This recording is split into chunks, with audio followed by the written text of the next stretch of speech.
종교개혁주일입니다. 1917년 10월 31일 마틴 루터가 95가지의 조항을 비텐베르크 성당에 걸면서 종교개혁이 시작이 됐죠. 이때 세계의 역사의 흐름은 물줄기가 바뀌듯 방향이 바뀌게 된 날이 바로 이 날입니다. 그 당시에 천주교죠. 베드로 성당을 지으면서 이 성당에 헌금을 모금하기 위하여 한 일이 뭐냐면, 연옥에 있는 영혼이 천국에 가기 위해서는 이 면죄부를 사가지고 돈이 땡그랑 떨어지면 연옥에 있는 영혼이 천국에 간다, 이렇게 사람들을 속이는 일을 하게 됐죠. 그때는 이제 성경을 평신도들은 못 읽었습니다.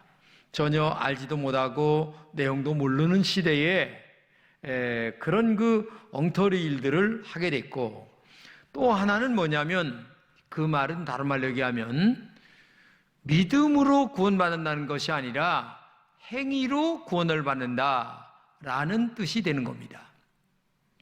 그 말은 다른 말로 얘기하면, 행위로 구원받는다고 하는 말은 내가 어떤 좋은 일을 한다, 그리고 정말 고행을 해서 하나님 앞에 그 일이 상달이 될 때에 구원을 받는다, 그런 의미가 되는 거죠. 그래서 이 루터도 신부였지만은 진짜 하나님 앞에 고행을 했어요. 이 계단을 무릎으로 기어 올라가는 거예요. 내가 이렇게까지 하면 하나님이 불쌍히 여겨주실까? 라는 마음속에서 그 계단을 무릎으로 기어 오르고 기어 내리고 이렇게 하는데, 문득 마음속에 로마서 1장이 딱 생각이 나는데, 무슨 말이냐면 오직 의인은 믿음으로 말미암아 산다라는 말씀이 딱 떠오르는 거예요. 그러면서 구원받는 것, 하나님의 자녀가 되는 것, 천당에 가는 것은 행위로 구원받는 것이 아니라 믿음으로 하나님의 은혜로 구원받는 것이다 라는 사실을 깨닫게 되는 거죠. 그래서 사실은 95개 조항을 내걸게 되는 겁니다. 근데 95개 조항을 딱 내걸으니까 교황이 불렀습니다. 루터를 불러가지고 하는 말이, 내 손으로 이 95개 조항을 불태우겠느냐, 아니면 내 몸을 불태우겠느냐, 하루만 딱 시간을 주겠다, 결정해라. 이러니까 루터가 마음에 너무 부담이 돼가지고 집에 와서 끙끙 앓고 이불을 뒤집어 쓰고 정말 괴로워하는 거예요. 그렇게 하고 있는데 갑작스레 밖에서 대청마루에서 곡소리가 나는 거예요. 누가 죽었나? 하고서 나가보니까 자기 부인 카타리나가 소복을 입고 마루를 치면서 통곡을 하면서 울고 있는 거예요. 아니, 누가 죽었는데 그렇게 당신 그러느냐? 그러니까 당신이 믿는 하나님이 돌아가셨다. 그러니까 화가 얼마나 치면, 아니, 하나님이 돌아가시는 일이 어디냐? 이 여자가 이게 정신 나간 거 아니냐? 하면서 이제 얘기를 하니까 정색을 하면서, 아니, 하나님이 안 돌아가셨는데 왜 입을 뒤집어쓰고 그렇게 하고 앉았냐?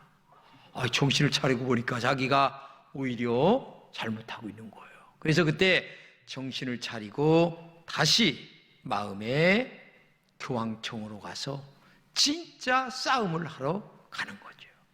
그러면서 그때 정말 시편 46편을 하나님 앞에 음성을 듣습니다.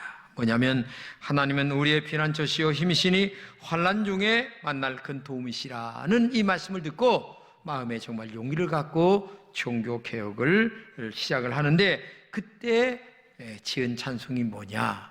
우리가 잘 부르는 바로 내주는 강한 성이요 방패와 병기 되시니 그 환난에서 우리를 구원해 내시리로다. 옛 원수마귀는 이때도 힘을 써 모략과 권세로 무기를 삼으니 천하에 누가 당할 자 있느냐? 그러나 믿음으로 싸워 이긴다라는 찬양을 그때 부르는 거죠. 그때 하나님은 루터를 지켜주셨고 종교개혁은 결국 성공해서 이 개신교회가 그때 탄생이 되어서 오늘 정말 종교개혁주일이라고 하는 예배를 드리게 되는 것입니다. 여러분, 전 세계적으로 볼 때에 지금 엄청난 종교개혁을 해야만 되는 시대가 왔습니다. 몇 년 전 얘기입니다마는 가톨릭의 프란체스코 교황은 신앙은 없어도 양심에 따르면 된다라는 말을 했습니다.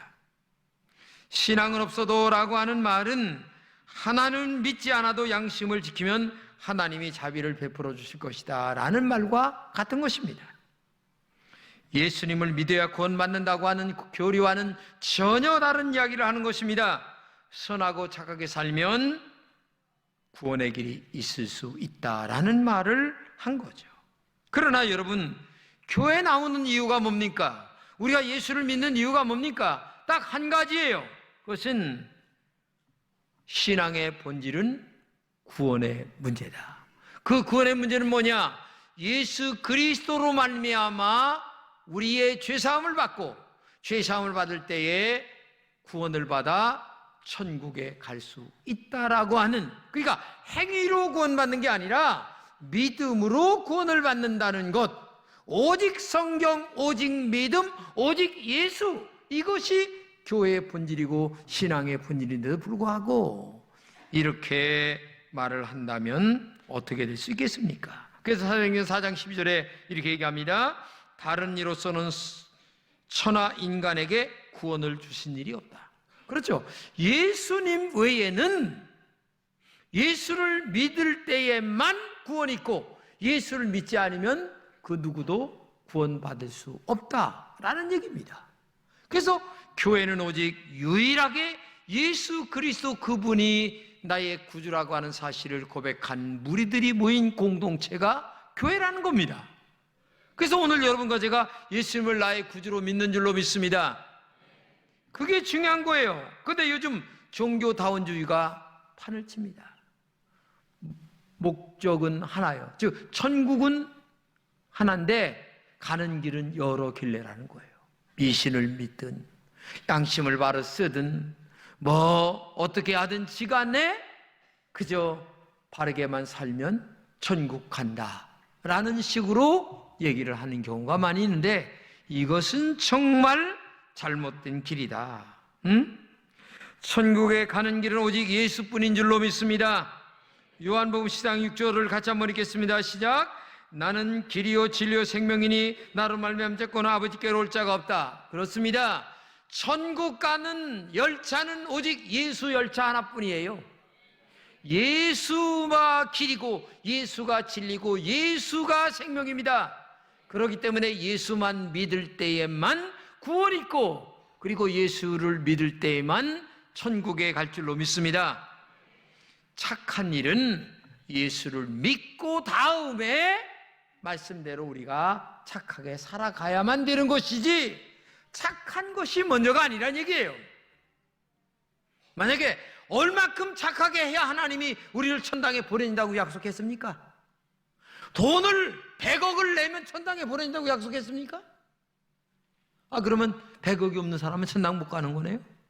이런 불공정이 어디 있습니까? 천국 가는 것은 공평해야 되는 거예요. 있는 자나 없는 자나 배운 자나 못 배운 자나 잘난 자나 못난 자나 똑같이 적용되는데 한 가지, 예수님을 나의 구주로 마음에 영접하는 자, 그 이름을 믿는 자에게 하나님의 자녀가 되는 권세를 줬다. 이걸 알아야 되는 거예요.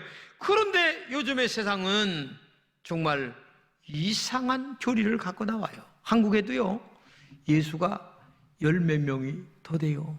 신천지를 비롯하여 뭐 해가지고요, 엄청난 2단, 3단, 5단들이 많아가지고 자기가 예수라고 얘기하는 영생의 교주라고 하는 오늘 이런 것들이 얼마나 우리를 유혹하는가를 여러분 알아야 될 줄로 믿습니다.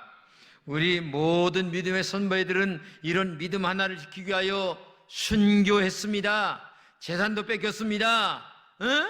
모든 어려움과 고난을 다 겪었던 분들이 우리의 믿음의 선배들이에요. 그런데 정말 전 세계를 대표하는 교황이 이렇게 양심 얘기하고, 그 다음에 동성애 문제 얘기하고, 동성애자도 신부가 될 수 있다. 여러분, 이게 기독교까지 이렇게 또 물이 들어왔어요, 지금. 그래서 정말 아까 제가 얘기했습니다마는 심각한 문제입니다, 이게. 여러분, 하나님은 한 남자와 한 여자가 만나 가정을 이루어 생육하고 번성하게 만들려고 하셨는데, 어떻게 남자와 남자가, 여자와 여자가, 이게 있을 수 있는 일입니까? 하나님의 원리를 무시하는 행위요, 하나님의 원리를 정말 잘못된 길로 인도하는, 요즘에 이 사회가 이상하게 흘러갑니다. 이런 세상에서 우리가 믿음을 지킨다는 것이 진짜 종교개혁인 줄로 믿습니다. 이런 바른 믿음을 갖고 우리가 살아야 된다는 얘기예요. 오늘 본문에 사무엘 선지자의 이야기가 나옵니다. 사무엘 선지자가 그 당시에 우상을 타파하면서 하나님 앞에 바르게 서라, 믿음으로 서라, 그러면 하나님이 축복하실 것이다, 이런 종교개혁을 한 것이 오늘 본문의 이야기입니다. 오늘 본문의 사무엘은 두 가지 개혁을 하게 되는데, 첫째는 뭐냐? 영적 개혁을 일으킵니다. 한마디로 얘기하면 너희들이 정말 하나님의 축복을 받고 하나님의 은혜 가운데 살기를 원한다면 하나님께로 돌아와라, 이렇게 말씀하고 있어요. 한마디로 얘기하면 개혁의 본질인 하나님께로 너희들이 돌아와야 된다. 우리 본문을 읽겠습니다. 시작. 너희가 만일 전심으로 여호와께 돌아오려거든 이방 신들과 아스타롯을 너희 중에서 제거하고 너희 마음을 여호와께로 향하여 그만 섬기라. 그렇죠. 우상을 제거하고 너의 마음을 여호와께로 향하라. 한마디로 얘기하면 진짜 개혁은 마음 중심이 하나님께로 돌아와야 된다는 거예요. 하나님께로 마음 중심이 돌아오지 않는다는 개혁은 말도 안 된다는 얘기입니다. 이게 신앙의 본질이란 얘기예요. 그래서 하나님께 이스라엘 백성들이 돌아오라고 사무엘 선지자는 미스바에 모여서 정말 하나님께 돌아와라, 돌아와라, 돌아올 때만이 진정한 개혁이요, 그것이 하나님의 축복을 받는 길이다, 이렇게 말씀하고 있었어요. 당시 이스라엘 백성들은 하나님을 떠나 방황하고 있었어요. 여러분, 방황은 굉장히 위험한 것입니다. 왜? 목적을 잃은 거예요. 사람이 분명한 목적이 있고 방향이 있어서 그 길로 달려가도 될까 말까 하는데, 지금 배 한 척이 나침반도 없이 바다에 떠 있는 것처럼 이리 왔다 저리 왔다 한다면 그게 어떻게 되겠어요? 생각해 보세요. 오늘 여러분의 신앙의 방향이 바르게 서 있나 한번 생각해 보세요. 정말 예수님은 나를 위하여, 나의 죄를 위하여 십자가에 피 흘려 죽으셨다. 그리고 그분이 나의 구세주다. 그분을 믿을 때만이 천당 간다. 이런 확실한 신앙 고백이 여러분들에게 있기를 진심으로 축복합니다. 오늘 우리도 하나님께로 돌아와야 합니다. 돌아오는 것이 개혁이에요. 돌아오는 것이 사는 길입니다. 호세아 6장 1절을 같이 한번 읽겠습니다. 시작. 오라, 우리가 여호와께로 돌아가자. 여호와께서 우리를 찢었으나 도로 낫게 하실 것이요 우리를 치었으나 싸매어 주실 것이라, 이렇게 말합니다. 그러죠. 여호와께로 돌아가야만 찢으신 것이 싸매어질 것이고 상처 입은 것이 다시 낫게 된다는 것을 우리가 알아야 됩니다. 하나님께 돌아올 때만이 평안이 있습니다. 하나님께 돌아올 때만이 치료가 있는 거예요. 회복이 있는 거예요. 하나님의 축복이 있기 때문에 그래요. 오늘 혹시 방황 중에 계신 분이 계십니까? 하나님께로 돌아오세요. 제가 전도하신 분이 오늘 아까 저한테 얘기하는데, 정말 엄청난 어려움을 당하고,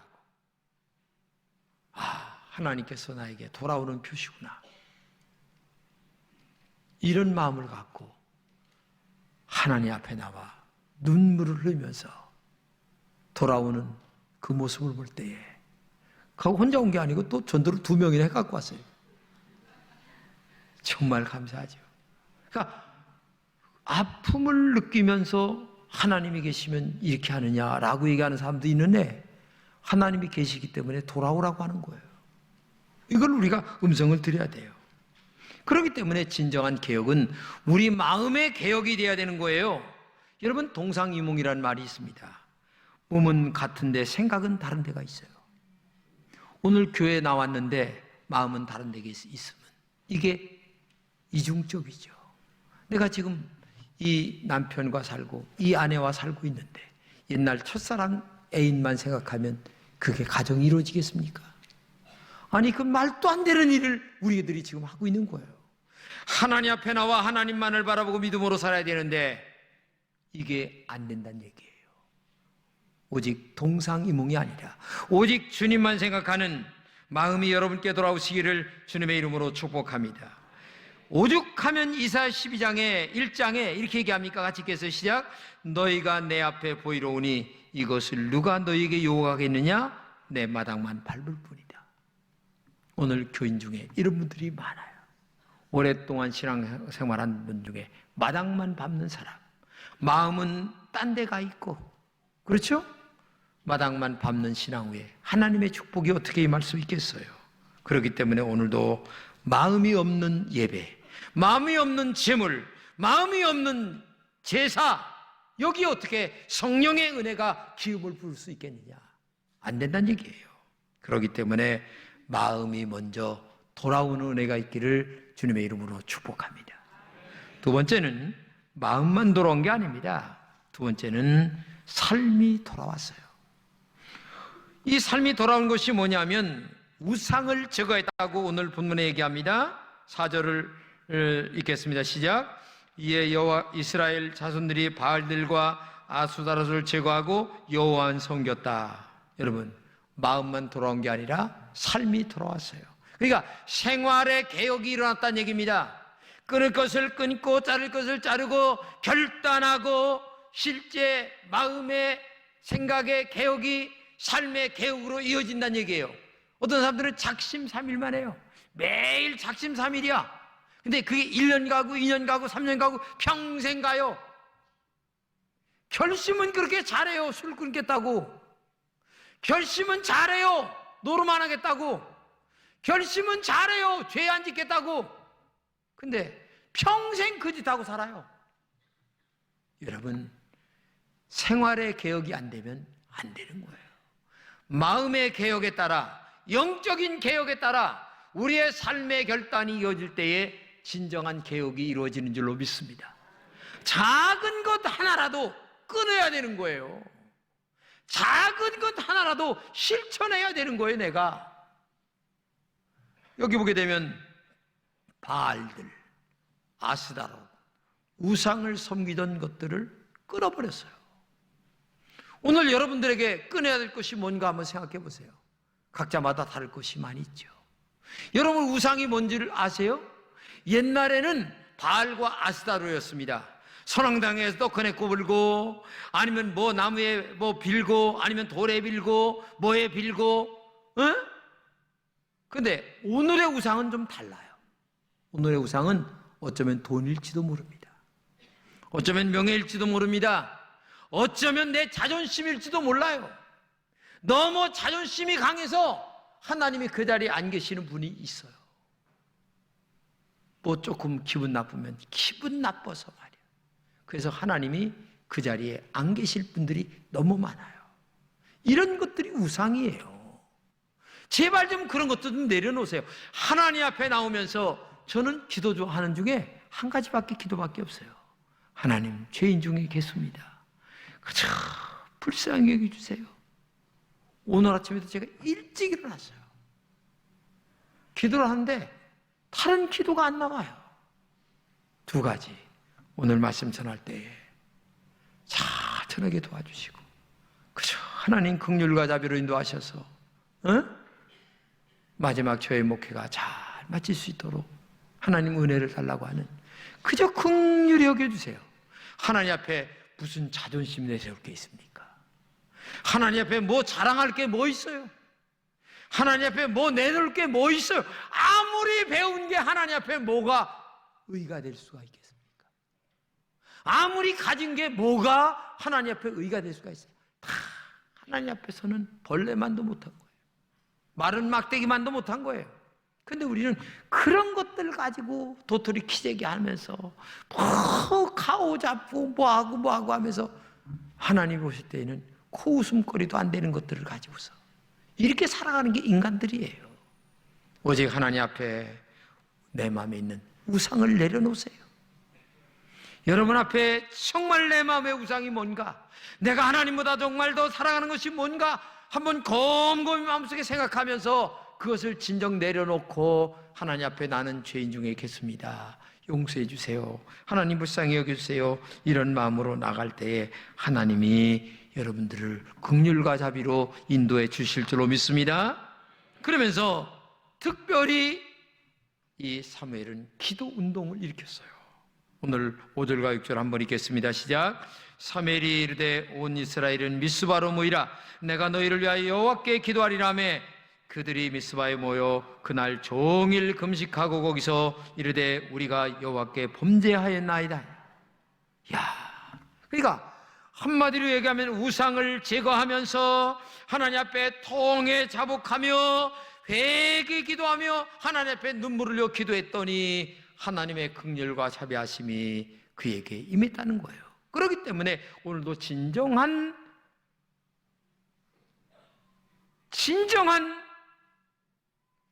회개 운동, 진정한 종교 개혁의 운동은 뭐냐? 영적으로 마음이 돌아오고 우리의 삶으로 돌아오되 내 앞에 있는 우상이 무엇인가를 정말 제거시키고 그리고 하나님 앞에 통곡하며 회개하며 기도하는 마음의 자세를 갖고 살아갈 때에 하나님의 긍휼과 자비가 임하는 거죠. 오늘 본문에 하루 종일 금식했다. 여러분, 금식 기도가 얼마나 어렵습니까? 밥을 안 먹는 건데, 예? 하루 종일 금식 기도했다. 여러분, 성경에 보게 되면 나라를 구한 에스더도 3일 동안 금식 기도했습니다. 다니엘도 20일 동안 금식 기도했습니다. 우리 구주 예수님도 십자가에 달리기 전에 40일 금식 기도하신 분이세요. 금식 기도의 능력이 그렇게 큰 거예요. 뿐만 아니라 백성들에게 회개운동이 일어났어요. 우리가 여호와께 범죄했습니다, 용서해 주세요, 이런 기도가 저절로 눈물을 흘리며 통곡하며 나오겠다는 거죠. 이게 얼마나 중요한 것입니까?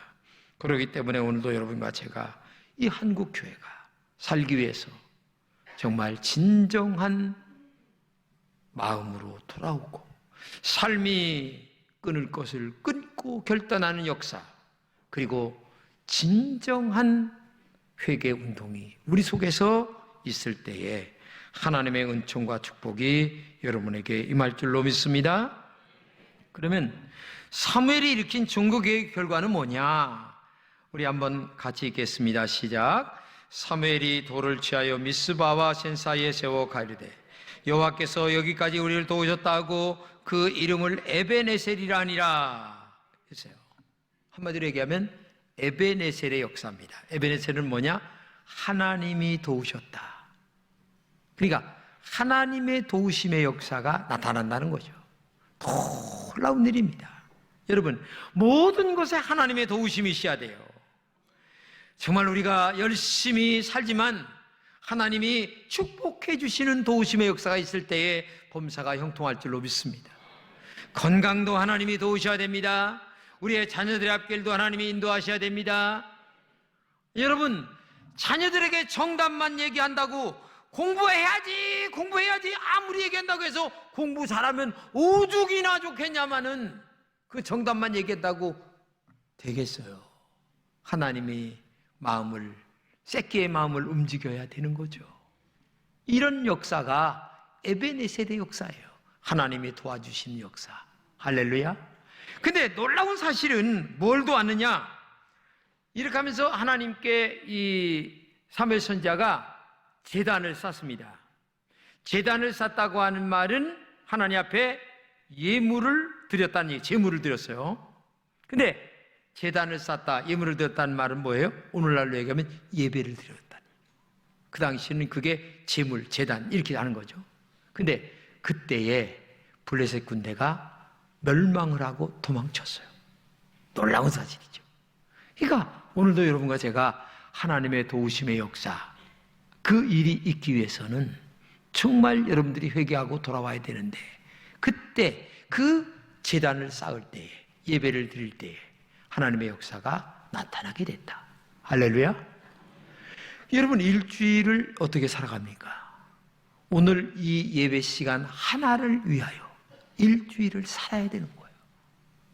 내가 정말 이번 주일날 하나님 앞에 산제물이 되어서 하나님께 영광을 돌려야지 하는 마음으로 일주일 하루하루를 맡겨진 일을 열심히 하면서 살다가 오늘 예배 준비를 위해서 정말 마음으로, 몸으로, 정신으로, 기도로, 예물로 준비를 하고 와서 하나님께 예배를 드려야 되는데, 우리는 일주일날 개판으로 살다가 벌써 일주일 돼서? 여러분 정신 차리세요. 신앙생활을 그렇게 하지 마세요.